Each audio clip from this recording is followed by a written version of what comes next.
Good evening, ladies and gentlemen. I hope you're doing great and awesome in this lovely evening. In our lovely evening, we are going to talk about Chapter 7, Grammar, English Grammar, from George's infamous book, The Study of Language, 4th edition. بالبداية الكتاب يبدي بقصة جميلة عن اثنين قدموا رسالة أو فتشي للراديو، والراديو ذكر لهم بالنص اللي نشر أنه me and my family. فهي رجعت لهم قالت لهم ما المفروض تقول me and my family، لأنه لازم تقول I بدل me، فصار عليها الجدال. فهذه قصة حلوة تقدر تطلع عليها، لكن حقيقة ما أشوفها يعني في صلب اهتمامك حاليا إلا إذا أنت حبيت الاستزادة. بالنسبة للشابتر راح نمر عليه مرة الكرام، ما راح ناخذ وقت طويل بيه، لأنه حقيقة المسائل اللي موجودة بهذا الشابتر مسائل عامة ومعروفة، لكن أنت بالنسبة إليك لازم يكون عندك فد اطلاع بسيط على النقاط الأساسية اللي موجودة بهذا الشابتر اللي تحتاج تطلع عليها اطلاع أساسي. مثلا we can take the same expression and describe describe it as a sequence of morphemes. مثلا هذا التعبير عندنا the lucky boys. احنا بالفصول السابقة ناقشنا مكونات هذه sequence of morphemes. قلنا the or the هي functional. ليش functional؟ لأن كلمة functional هي وظيفية، تخدم وظيفة قواعدية، فهي ما بها معنى، مو lexical. مثلا كلمة lock هي lexical، بها معنى، بها مدلول. why derivational؟ هذه ليش derivational؟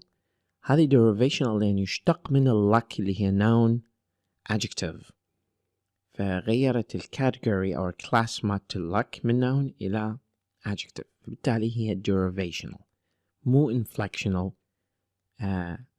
تغير دلالة الزمن أو دلالة المفرد إلى جمع مثلا، فهنا derivational. boy أيضا lexical، وعندنا s هي inflectional، فبدل ما تخليه مفرد boy صارت boys بصيغة الجمع، فهذه تقدر تطلع عليها. With these descriptions we could characterize all the words and phrases of a language in terms of their phonological and morphological distribution أو in terms of their phonology and morphology. نيجي على grammar. طبعا grammar بس أريد أعرج على نقطة واحدة، أنه إذا تسمع هذه الخنفة أنا عندي جيوب، فآسف جدا لأنه ما أقدر أتنفس من أنفي مرات، يعني أثناء الاسترسال لازم أخذ هواء يلا من الفم حتى أقدر أكمل، لأنه عندي جيوب كلش مزمنة. عموما grammar. However, we have not accounted for the fact that these words can only be combined in a limited number of patterns. بالرغم من أنه هذه هي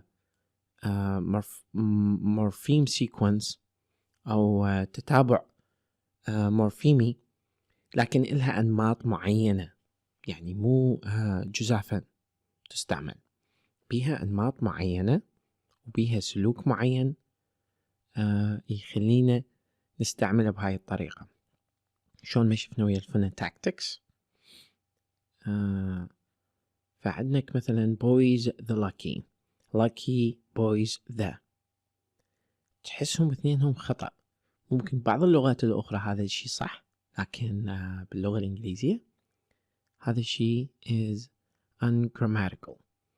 This type of phrases must have the sequence article plus adjective plus noun, and not noun plus article plus adjective, for example, which may be a feature of some Western, Eastern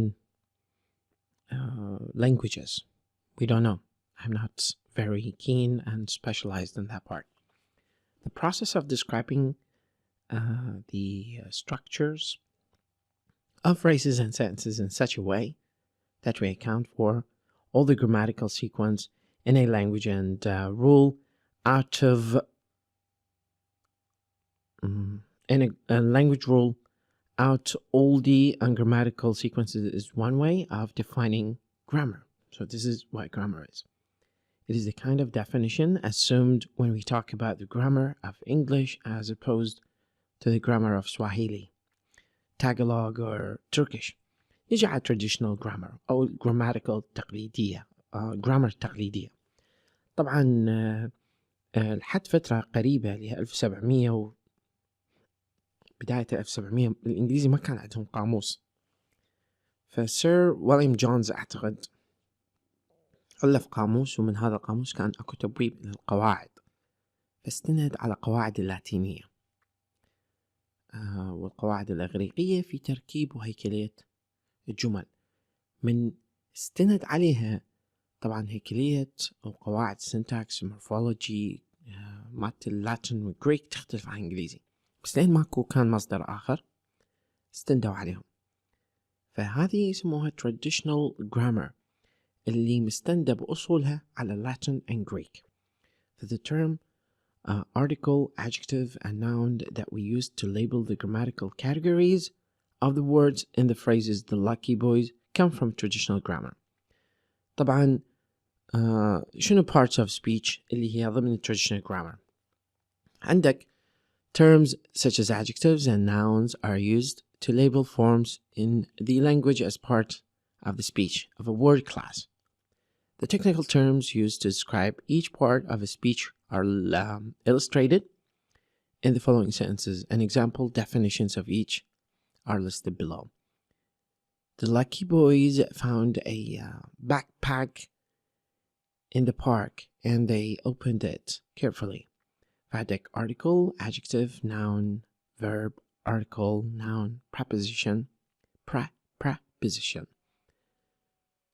Article, noun, conjunction, pronoun, verb, pronoun and adverb.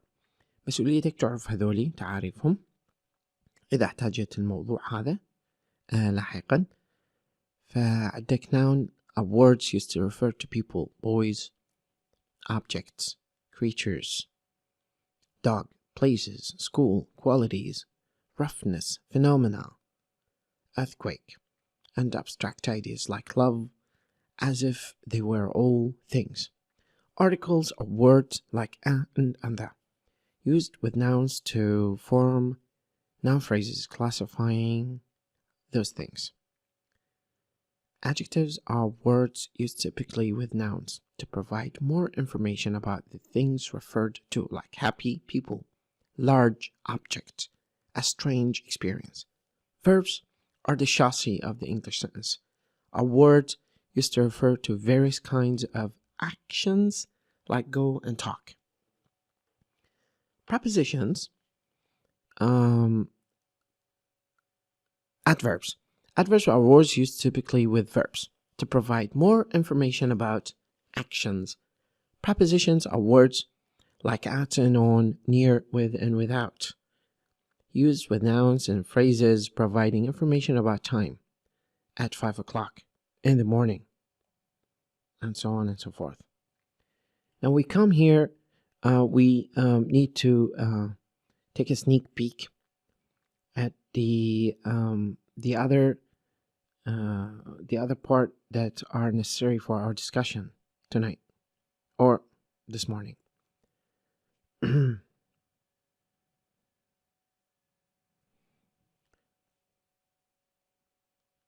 We come to talk about pronouns.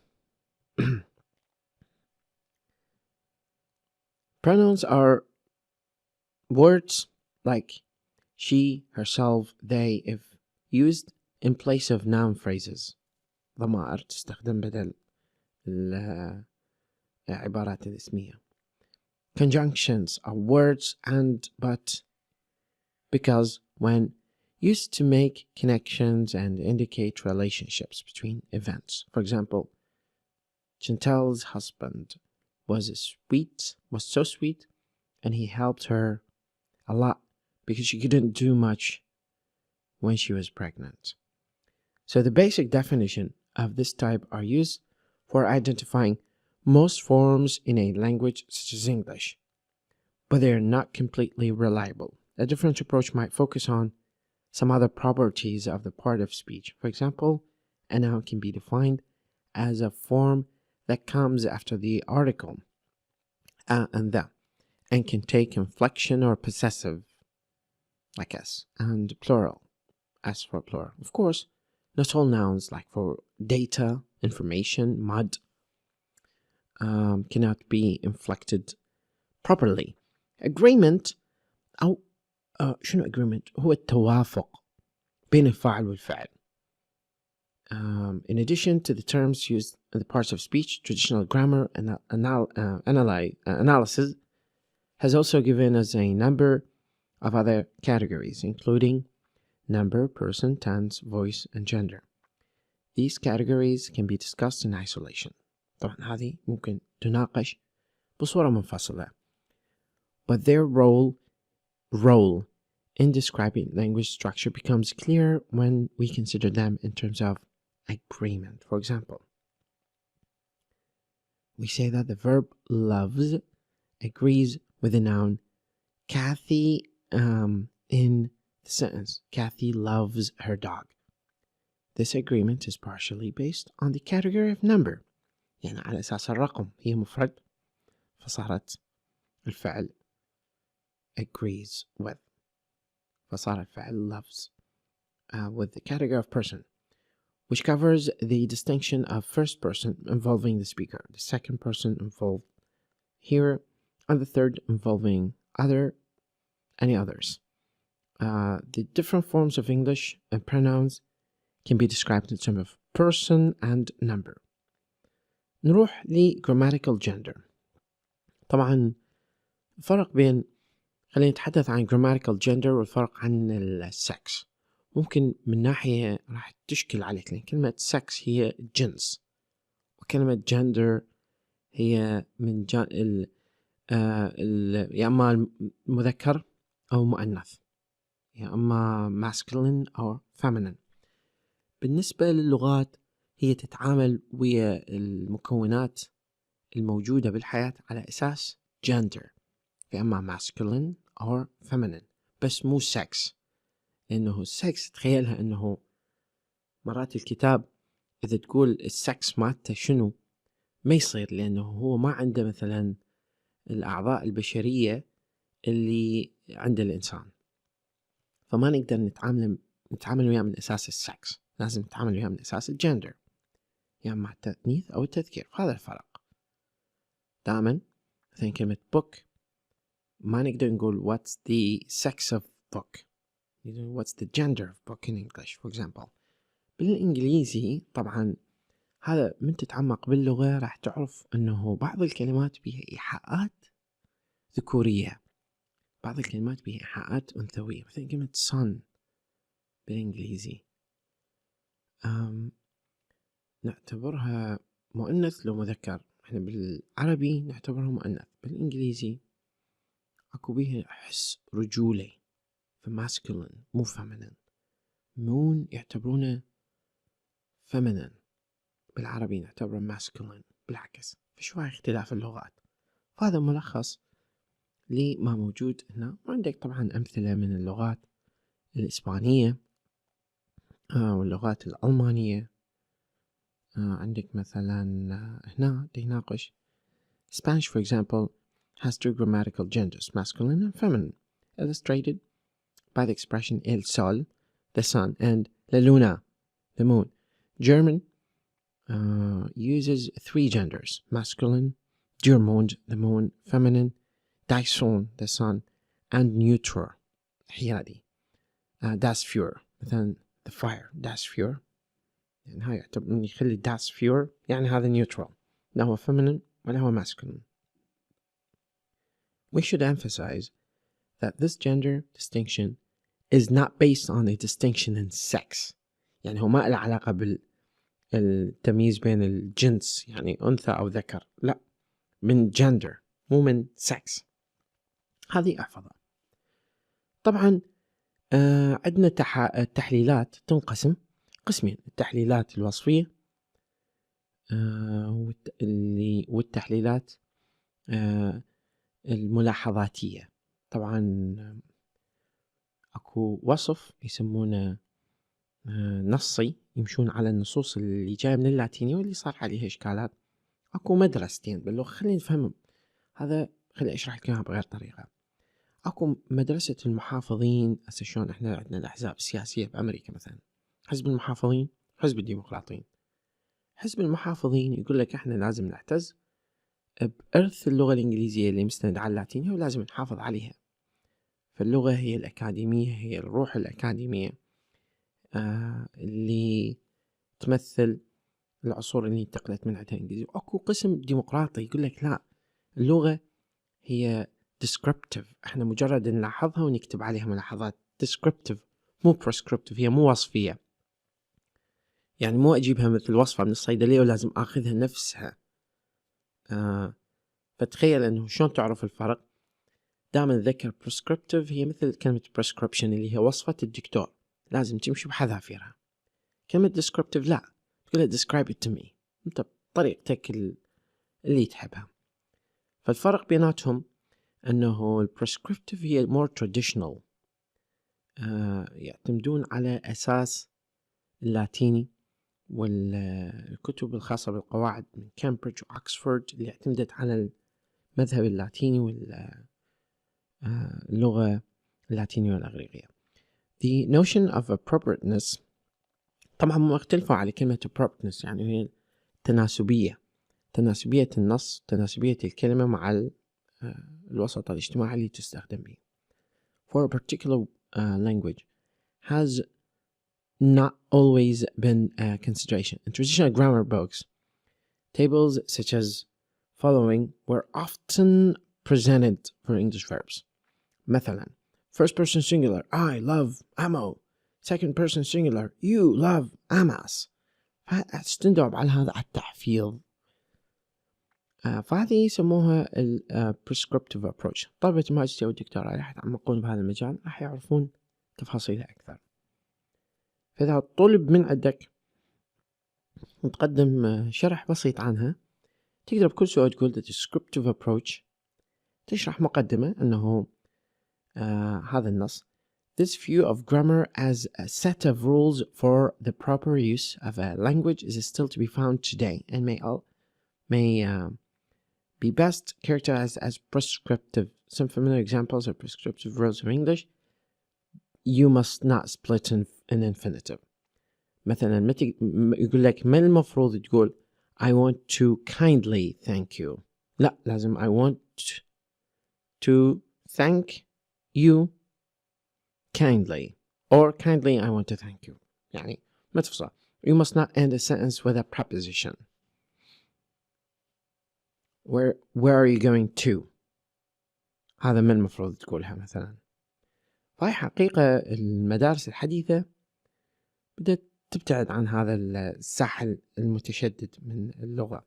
وعندك كابتن كيركس infinitive هو سبب هاي القصة اللي موجودة هنا، تقدر تقراها كل تفاصيلها، حقيقة شيء بسيط. Descriptive approach. It may be that using a well-established grammatical description of Latin is a useful guide for some European languages. Italian, Spanish is less useful for others like English. طبعا هو هنا المضحك بالموضوع أنه رغم أنه اللغة الإنجليزية مستندة على اللغة اللاتينية بالمصادر والتركيبة، بس اللغة الإنجليزية هي لغة مستقلة بحد ذاتها. صحيح هي ما كاملة المعالم، أكو بعض النقصات بها، لكن هذا ما يعني أنه اللغة الإنجليزية لها نظامها، لها ناسها اللي أجيال بعد أجيال أخذوا يأخذون شكل متميز ومختلف من ناحية اللفظ، من ناحية تركيب الجملة، من ناحية هندسة الجمل بصورة أساسية وتفاصيلها الأخرى. نجي على structural analysis.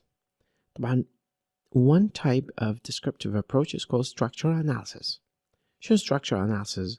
And its main concern is to investigate the distribution of forms in a language. توزيع الأشكال باللغة. The method involves the use of test frames. They can be sentences with empty slots in them. For example, the makes a lot of noise. تفترض شنو هذا subject. Okay. Makes a lot of noise. I heard. فهذا يسمى structural analysis. Constituent analysis شوية مختلف. شوية تعقيد أكثر. An approach with the same descriptive aims is called constituent analysis. The technique employs in this approach is designed to show how small constituents for components in a sentence go together to form larger constituents. يعني المركبات الصغيرة تكون مركبات كبيرة. مثلا an old man brought a shotgun to the an old man brought a shotgun to the wedding. فإذا تلاحظ التركيبة مالت هذا an old man brought a بعدين a shotgun to the wedding.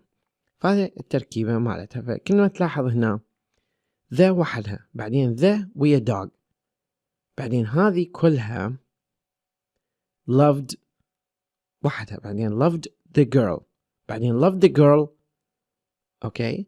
بعدين the dog loved the girl. فأنت لازم تتعلم شلون تتعامل ويا هذولي. فهذه بسيطة جدا يعني مجرد تحتاج لها شوية تركيز.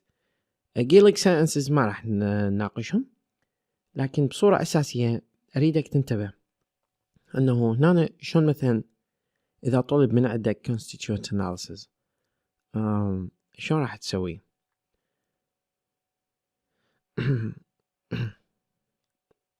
شلون تسوي labeling and bracketing sentences here.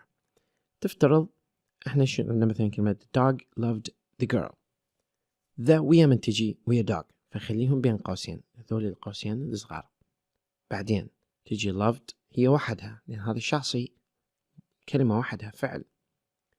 بعدين the girl ما تقدر تقول loved the لأنه loved ما لها علاقة بالذا. هاي functional هاي lexical. هذه functional على من تشتغل على ذا على girl. فهذه بين brackets. بعدين هذه loved the girl هي تكملة للفاعل the dog فهاي تصير بها bracket. بعدين bracket كبير جملة كلها.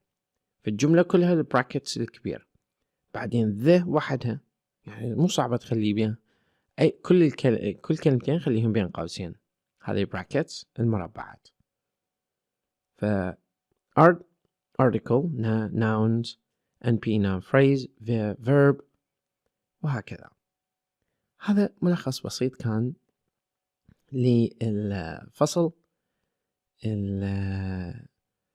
الفصل السابع 7th chapter grammar. راح نيجي على السنتاكس إن شاء الله بالدروس الأخرى. بس نصيحة قبل تقرأ الفصل اقرأ الأسئلة واسأل نفسك شنو معنى هذا السؤال. من توصل النتيجة روح ابحث عن الإجابة بالكتاب ولا تعتمد فقط على الكتاب. هذا مجرد مدخل للغة ممكن يلامس فد 1% من linguistics لأن هاي المواضيع معقدة وشائكة جدا وبيها بحوث آلاف بحوث الماجستير والدكتوراه. فأتمنى لكم كل التوفيق يا رب. مدرب لغة وليد خالد.